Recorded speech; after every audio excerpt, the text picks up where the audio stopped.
ఇప్పుడు నీళ్లు నిధులు నియామకాలు అనే ఒక స్లోగన్ ద్వారా తెలంగాణ యువత ప్రధానంగా కొలువుల కోసం ఒక పెద్ద ఎత్తున పోరాటం చేసి తెలంగాణ వస్తే మా జీవితాలు మారుతాయనుకున్నాం. బీఆర్ఎస్ హయాంలో తెలంగాణ యువతకు తీవ్రమైన అన్యాయం జరిగింది. తిరిగి మళ్ళీ 2023లో కాంగ్రెస్ పార్టీ అధికారం రాగానే ప్రధానంగా తెలంగాణలో సంక్షేమానికి పెద్దపీట వేసి, యువత భవిష్యత్తుకు పెద్దపీట వేసి, ఉద్యోగాల భర్తీకి పెద్దపీట వేసి, మహిళా సంక్షేమానికి పెద్దపీట వేసినటువంటి ఘనత మన ముఖ్యమంత్రి రేవంత్ రెడ్డి గారికి దక్కిందనే విషయాన్ని మరొకసారి గుర్తు చేస్తూ ఉన్నాం. ఈరోజే తెలంగాణ రాష్ట్ర అవతరణ దినోత్సవం రోజునే ఉద్యోగాల భర్తీకి ముఖ్యమంత్రి గారు మరొకసారి శ్రీకారం చుట్టారు. ప్రతి 3 నెలలకు ఒకసారి ఉద్యోగాల భర్తీ ప్రక్రియ కొనసాగుతూ ఉంటుంది. పరీక్షకు గ్యాప్ ఉండే విధంగా తెలంగాణ పబ్లిక్ సర్వీస్ కమిషన్ చర్యలు తీసుకుంటూ ఉంది. ఎలాంటి అవకతవకలు లేకుండా నిజాయితీగా పారదర్శకంగా పరీక్షలు పెట్టి నిరుద్యోగుల జీవితాలలో విశ్వాసాన్ని వెలుగులు నింపినటువంటి ఘనత మన ముఖ్యమంత్రి రేవంత్ రెడ్డి గారికి ప్రజాపాలనకు దక్కిందనే విషయాన్ని మరొకసారి మీ అందరికీ గుర్తు చేస్తూ ఉన్నాం. తెలంగాణలో ఇంకా దాడులు జరుగుతున్నాయి. తెలంగాణలో కూడా విగ్రహాలు పెడుతున్నాయి. ఒకటి బాలసుబ్రహ్మణ్యం కావచ్చు, ఎన్టీఆర్ విగ్రహం కూడా, ఆంధ్రవాద విగ్రహాలు కూడా ఇక్కడ పెడుతున్నాయి. తెలంగాణ ఉద్యమకారుల విగ్రహాలు ఇంతవరకు కూడా పెట్టడం పరిస్థితి ఏం చెప్తారు? ఇప్పుడు రాష్ట్రంలో మన కాంగ్రెస్ ప్రభుత్వంలోనే జరుగుతుంది. కాంగ్రెస్ ప్రజాపాలనలో బీఆర్ఎస్ హయాంలో ఇవాళ కవులు కళాకారుల్ని ఉద్యమకారుల్ని అమరవీరుల్ని విస్మరించినటువంటి సందర్భంలో ప్రజాపాలన అధికారం రాగానే మొదటగా కవులని కళాకారులని ఇవాళ అమరవీరుల్ని ఉద్యమకారులకు పెద్దపీట వేసి గౌరవించుకున్నటువంటి చరిత్ర ఇవాళ మన కాంగ్రెస్ ప్రభుత్వానికి దక్కింది. ఇవాళ గద్దర్ లాంటి అందశ్రీ లాంటి వాళ్లకు గౌరవాన్ని ఇచ్చింది, కవులు కళాకారులకు గౌరవాన్ని ఇచ్చింది. ఇవాళ అదేవిధంగా నంది అవార్డులను తీసేసి గద్దర్ అవార్డులు పెట్టడం అనేది అది గొప్ప మార్పుగా, ఒక నూతన విప్లవంగా మేము భావిస్తూ ఉన్నాం. ఇవాళ ఇంతకుముందుకు మీరు చెప్పారు విగ్రహాల అంశంలో ఎస్పి బాలసుబ్రహ్మణ్యానికి కులం కానీ రాష్ట్రం కానీ లేదు. అతను ఒక దేశానికే ఒక పేరుగాంచినటువంటి గాయకుడు. కాబట్టి మన అందరం కూడా గాయకుడిగా చూడాలి తప్ప ఒక పేరు పొంది శతాబ్దాల పాటు లక్షల పాటలు పాడి 50 నుంచి 40 ఏళ్ల పాటు తెలుగు ప్రజల హృదయాల్లో జీవించినటువంటి వాళ్ళకు ప్రాంతీయ భేదాన్ని లేకపోతే ఇంకోటాన్ని అవసరం లేదు. అతను ఒక కళాకారుడిగా గాయకుడిగా మాత్రమే మనకు ఇక్కడ ఉన్నటువంటి గుర్తించింది. అదేవిధంగా గద్దర్ లాంటి అందశ్రీ లాంటి వాళ్ళని కూడా ఈ మన ఒక ప్రజాపాలన గుర్తించి గౌరవించింది. ఎన్టీ రామారావు విషయానికి వస్తే ఎన్టీ రామారావు గారు తెలుగు ప్రజలలో ఇవాళ ఒక నూతన విప్లవాన్ని ఇచ్చేసి ఎస్సీ ఎస్టీలకు బీసీలకు ఆయన ఎంతోగానో ఒక రాజకీయ అవకాశాలు కల్పించి అవకాశం ఇచ్చినటువంటి ఘనత ఎన్టీఆర్కి దక్కింది. కాబట్టి మనం ఎన్టీఆర్ని గొప్ప నాయకుడిగా, రాజకీయ నాయకుడితో పాటు ఇలా అతని ఒక సినిమా ఇండస్ట్రీ కూడా అతన్ని ఒక మార్పులు తీసుకొచ్చినటువంటి సందర్భంగా చూడాలి. కాబట్టి ఇలాంటి పరిణామాలు కొందరు ఇదే పనిగా పెట్టుకునే వాళ్ళు విమర్శిస్తూ ఉంటారు. దానికి కాదు నేను అనేది, ఈ తెలంగాణ రాష్ట్ర ప్రభుత్వం అందరినీ గౌరవించుకుంటుంది. ప్రధానంగా అమరవీరుల్ని గౌరవించుకొని, దాదాపు ఉద్యమకారులను కూడా గౌరవించుకొని, ఇళ్ల స్థలాలతో పాటు ₹1 కోటి ఉన్నటువంటి బహుమానాన్ని కూడా అందించినటువంటి ఘనత. ఇవన్నీ ఎందుకు మీరు మాట్లాడట్లేదు అనేది కూడా ఒకసారి మీ అందరికీ గుర్తు చేస్తూ ఉన్నాం. ఏది ఏమైనా కాంగ్రెస్ ప్రజాపాలనలోనే మనందరికీ గౌరవం దక్కింది. ఇవాళ అమరవీరులు కానీ లేకపోతే ఉద్యమకారులకు కానీ ఇవాళ చాక లైలమ్మ లాంటి మనవరాలకి బీసీ మహిళా కమిషన్ ఇచ్చినటువంటి ఘనత, అదేవిధంగా శంకరమ్మ మొదటి అమరవీరుడు శ్రీకాంతాచారి లాంటి తల్లికి ఇవాళ మహిళా కమిషన్లో చోటు. గతంలో ఇలాంటి ఆనవాయితీ లేకుంటుండే.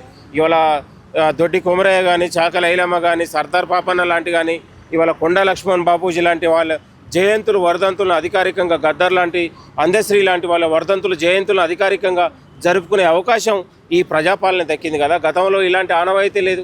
ఇలాంటి వాళ్ళందరినీ కూడా ఆనాడు బీఆర్ఎస్ పాలకులు విస్మరించారు పూర్తిగా. తెలంగాణ నినాదాన్ని, తెలంగాణ వాదాన్నే మొత్తం కూడా తొక్కి పట్టించేసి మొత్తం కూడా ఆనాడు ఎవరికి కొమ్ము కాశారో, ఎవరికి దోషిపెట్టారో మనందరికీ తెలుసు.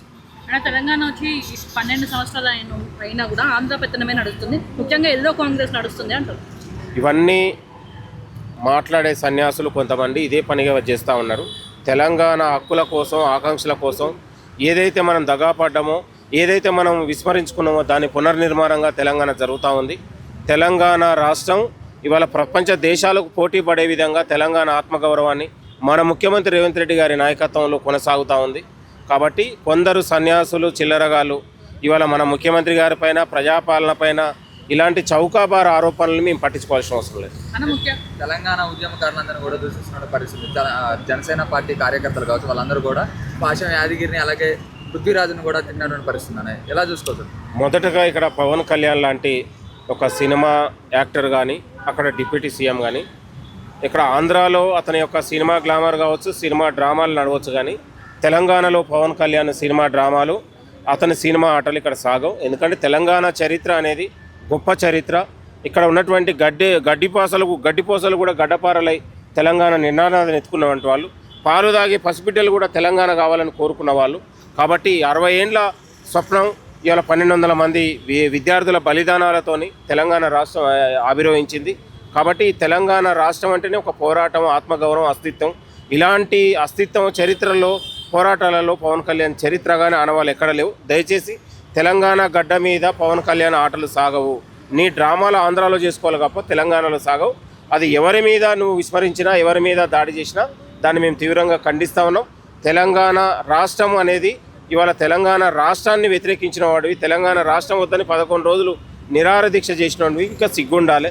తెలంగాణ గడ్డ మీద నీ రాజకీయాలు, నీ నవనిర్మాణాలు ఆంధ్రాలో చేసుకోవాలి, లేకపోతే మోడీ దగ్గర, అమిత్ షా దగ్గర చేసుకోవాలి తప్ప తెలంగాణలో నడవు అని మరొకసారి గుర్తు చేస్తూ ఉన్నాం.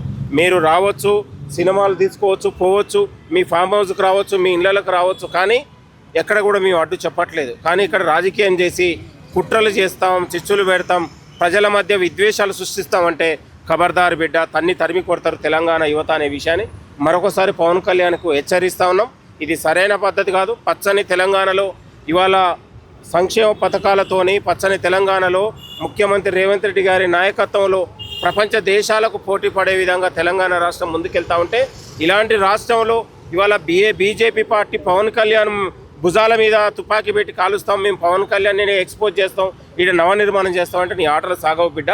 మరొకసారి పునరాలోచించుకోవాలి. తెలంగాణ ప్రజల మీద కానీ, తెలంగాణ చరిత్ర మీద కానీ, తెలంగాణ రాష్ట్రం మీద నీ మాటలు, నీ వాక్యాలు ఉపసంహరించుకొని ఇక్కడ మేధావుల మీద, కవులు, కళాకారుల మీద ఎవరి మీద మాట్లాడినా కూడా తెలంగాణ సమాజం ఊరుకోదని హెచ్చరిస్తాను. సభ కేవలం తెలంగాణ ప్రభుత్వం భయపడే సభను క్యాన్సిల్ చేసిందని చెప్పేసి వాళ్ళు చెప్తున్నారు. ఇవాళ తెలంగాణ రాష్ట్ర ఆవిర్భావ దినోత్సవం అండి. తెలంగాణ రాష్ట్రానికి ఒక పండుగ రోజు.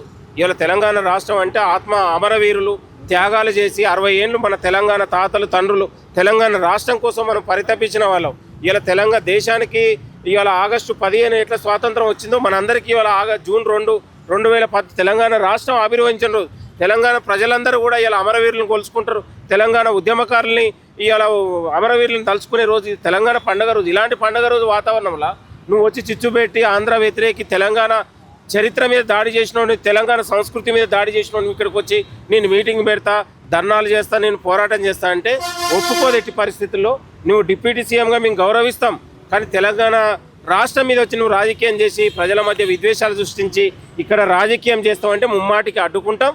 ఖచ్చితంగా ఇది సరైన పద్ధతి కాదని కూడా పవన్ కళ్యాణ్కి హెచ్చరిస్తాం. మూసీ సుందరీకరణ, చెరువులు మంచి చేయాలని చెప్పేసి రేవంత్ రెడ్డి ముందుకుపోతున్నాడు. కోడి చెరువు అని చెప్పేసి పవన్ కళ్యాణ్ కబ్జా చేయడం మేమందరం బయట పెట్టాం. దాన్ని ఎట్లా చూస్తారు మరి? రేవంత్ రెడ్డి పైన ఏమైనా రియాక్ట్ అవుతారా? నేను అనేది హైడ్రాకు ఎక్కడ కూడా కులం, ప్రాంతం, మతం లేదు. హైడ్రా అనేది నిష్పక్షపాతంగా, నిజాయితీగా నడుస్తూ ఉంది.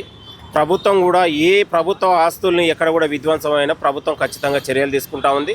దాదాపు ఇప్పటికే 1000 ఎకరాలను హైడ్రా స్వాధీనం చేసుకొని లేకులు, కుంటల్ని కాపాడుతూ ఉంది. కాబట్టి ప్రభుత్వ ఆస్తుల్ని ఎవరు విధ్వంసం చేసినా, ఎవరు ఆక్రమించుకున్నా ఉపేక్షించేది లేదు. హైడ్రా పని హైడ్రా చేస్తుంది. ప్రభుత్వం దృష్టికి వస్తే మాత్రం ఖచ్చితంగా చర్యలు ఉంటే దాని మీద ఎలాంటి ఉపేక్షించాం.